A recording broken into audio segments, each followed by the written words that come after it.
Salut les amis, salut tout le monde et bienvenue sur votre chaîne d'information préférée New World Africa. Ici vous avez le meilleur des informations africaines et même mondiales.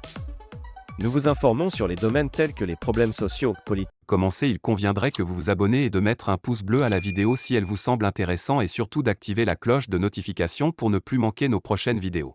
Salut les amis, salut tout le monde et bienvenue sur votre chaîne d'information préférée New World Africa. Votre chaîne qui vous propose, qui vous rassure et qui vous dispose des informations africaines et mondiales à temps et à l'heure réelle. Eh bien les amis, aujourd'hui nous continuons du côté de la Guinée pour vous parler de l'arrestation récente ou bien de la prise en otage du président guinéen Mamadi Doumbouya. Eh bien les amis, comment expliquer l'enlissement de la crise autour de la transition guinéenne? Comment est-il arrivé à ce point? Certains auteurs sociopolitiques pointent un doigt accusateur sur certains membres de l'entourage du président de la transition guinéenne.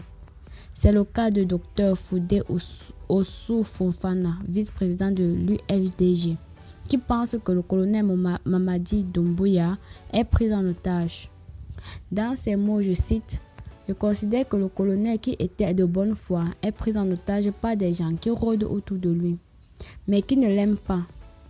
Ils ne défendent que leurs intérêts. La majeure partie de ces gens sont des civils. Pour moi, ce sont des civils qui ont été dans l'opposition, qui sont combattus pendant toutes ces années sans exception. Ce sont eux qui sont en train d'induire le CNRD en erreur. Ce sont eux qui poussent le colonel à commettre des erreurs à cause de leurs intérêts personnels. Lorsqu'on voit des ministres dire que ce qui les intéresse, ce n'est pas la durée de la transition, mais plutôt son contenu, on se pose des questions, confie le docteur Foudé Ossou Fofana. La semaine dernière, une manifestation de premiers sous l'air CNRD a été violemment réprimée. 5 personnes ont perdu la vie. La trêve annonce par la FNDC à l'origine de cette mobilisation que certains interdit par les autorités, a espéré ce vendredi 5 août 2022. Le mouvement citoyen qui revendique l'ouverture d'un dialogue a annoncé samedi 4 août des actions décisives et graduelles dès le 8 août 2022.